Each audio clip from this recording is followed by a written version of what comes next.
नमस्कार दोस्तों, मैं सुरेश सर एक बार फिर आपके साथ।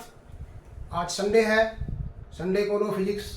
आज फिर कुछ एक मेमोरेबल मोमेंट, यादगार लम्हे। और आज जो यादगार लम्हे या मेमोरेबल मोमेंट हमने लेकर के आया है वो है parliaments new building, new parliament building, नया संसद भवन। पुराना संसद भवन के बारे में थोड़ी आपको जानकारी दे देते हैं। पुराना संसद भवन ब्रिटिश वास्तुकार जो था सर एडविन लुटियंस और हर्बर्ट बेकर ने डिजाइन किया था। इसके निर्माण में 1921 से 1926 तक का समय लगा था। 1921 से 1927 तक का समय लगा है। यह इसके 1927 के बाद इसमें इसका आकार क्या है? ऐसा गोलाकार है। ये न्यू बिल्डिंग नहीं, पुराने बिल्डिंग की हम बात कर रहे हैं। पुराने संसद भवन का जो वास्तुकार था सर एडविन लुटियंस और हर्बर्ट बेकर था। इसके निर्माण में लगभग 1921 से 1927 वर्ष का समय लगा था। इसका आकार गोलाकार था। बाद में क्या किया गया, 1956 में इसको 2 मंजिला बनाया गया और 2006 में उसमें एक म्यूजियम संग्रहालय जोड़ा गया। पुराने संसद भवन में लोकसभा सदन जो था उसमें सांसदों के बैठने की क्षमता 550 थी।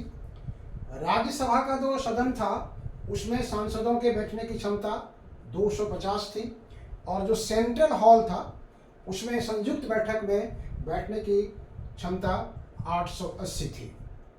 धीरे धीरे क्या होता गया, बिल्डिंग का समय भी बढ़ता गया। मतलब ये 100 वर्ष लगभग पुराना हो गया। कर्मचारियों की संख्या बढ़ती गई, आगंतुकों की संख्या बढ़ती गई। कर्मचारियों और आगंतुकों की संख्या में वृद्धि होती गई। पुराने भवन में मॉडर्न टेक्नोलॉजी का जो कनेक्शन था हर जगह, हर बिल्डिंग में नहीं किया गया था। इसलिए आधुनिक टेक्नोलॉजी का अभाव भवन में स्पष्ट दिखाई रहा था। इस सब समस्याओं को देखते हुए पूर्व के कुछ लोकसभा के जो अध्यक्ष थे उन्होंने भारत सरकार से पत्र लिखकर नए संसद भवन के निर्माण की मांग रखी थी। कौन कौन थे उसमें? तो देखिए, 13 जुलाई 2012 को मीरा कुमार ने पत्र लिखा था, जो लोकसभा अध्यक्ष थी। फिर 9 दिसंबर 2015 को सुमित्रा महाजन ने पत्र लिखा था। उसके बाद 2 अगस्त 2019 को ओम बिरला ने पत्र लिखा था नए संसद भवन के निर्माण के लिए। लेकिन इसी बीच में कोरोना का प्रकोप आ गया, जिसके चलते वो कार्यभूत नहीं हो पाया। बाद में नया संसद भवन की जो मांग थी उस पर विचार किया गया और वो उसका जो आधारशिला था, नए संसद भवन का जो आधारशिला नींव जो रखा गया वो 10 दिसंबर 2020 को रखा गया। भारत के प्रधानमंत्री श्री नरेंद्र मोदी जी ने ही इसकी आधारशिला रखी थी। इसका जो वास्तुकार है न्यू बिल्डिंग का, नए संसद भवन का जो वास्तुकार है वो है बिमल पटेल। ये बिमल पटेल कौन है? तो अहमदाबाद में HCP planning and design management है। HCP मतलब हसमुख H पटेल एक प्लानिंग डिजाइनर थे। उन्हीं के नाम पर एक मैनेजमेंट का वो संस्थान है, वहीं पर वो बिमल पटेल है और उन्हीं के मार्ग निर्देशन में ये नया बिल्डिंग का जो है डिजाइन किया गया है। तो इसकी आधारशिला 10 दिसंबर 2020 को रखी गई। इसका निर्माण कार्य जो शुरू हुआ वो 15 जनवरी 2021 से शुरू हुआ और बहुत कम समय में आप देख रहे हैं 28 मई 2023 को यह भवन देश को समर्पित हो गया। इसका आकार त्रिभुजाकार है। इसका आकार जो है वो ट्रायंगुलर है, त्रिभुजाकार है।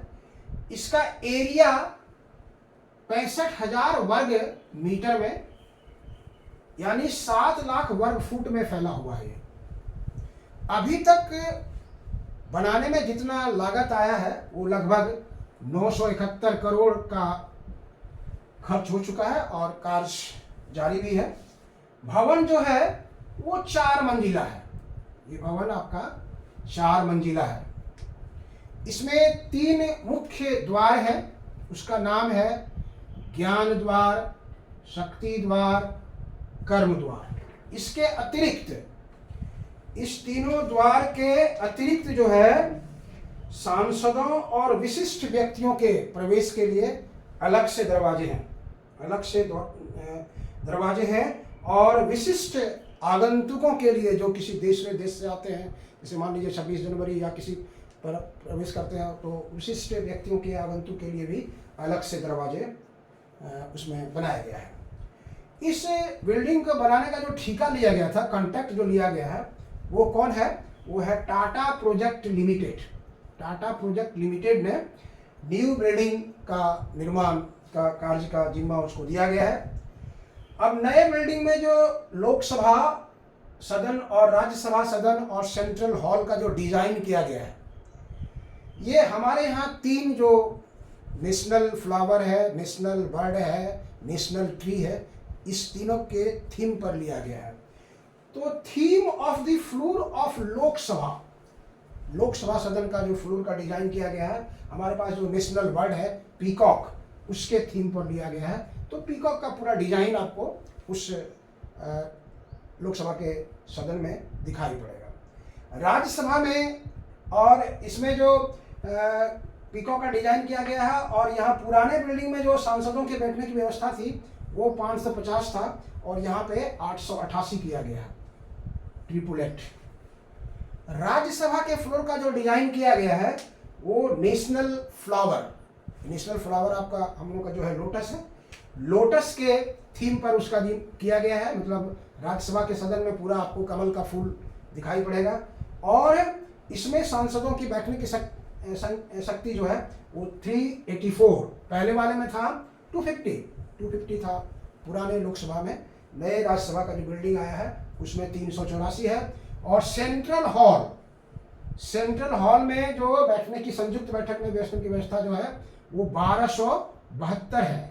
और इस हॉल का जो थीम लिया गया है वो हमारे नेशनल ट्री, बनियान पर लिया गया है, जिसको हम लोग बरगद का पेड़ कहते हैं, उस पर लिया गया है।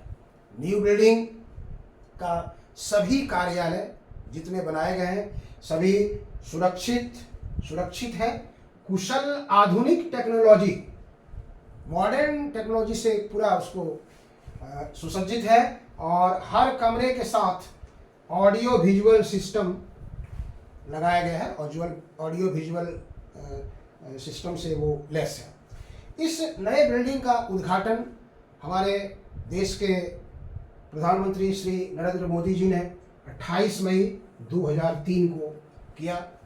और इस बिल्डिंग के उद्घाटन में श्री मोदी जी के द्वारा 3 काम और किया गया। पहला किया गया कि सेंगोल, जो ये जिसको हिंदी में हम लोग राजदंड कहते हैं, और ये निष्पक्ष और न्यायपूर्ण शासन की यादगारी दिलाता है, इसको लोकसभा अध्यक्ष के आसन के बगल में स्थापित किया गया। उसके बाद 75 रुपये का एक विशेष सिक्का जारी किया गया। ये 75 रुपये का विशेष सिक्का स्वतंत्रता के, भारत की स्वतंत्रता के 75 वर्षों की याद दिलाता है, और एक विशेष डाक टिकट, स्मारक टिकट भी जारी किया गया। तो कैसा लगा आपको मेरा वीडियो? अगर अच्छा लगे तो इसको आप लाइक, सब्सक्राइब और करना कभी नहीं, शेयर करना कभी नहीं भूलिएगा। हम फिर आपके साथ इस तरह का रिमार्केबल या मेमोरेबल मोमेंट जो है उसको लेकर के हम हर संडे को आएंगे। बीच में हम लोग फिर इसकी चर्चा करेंगे। चलिए, थैंक यू।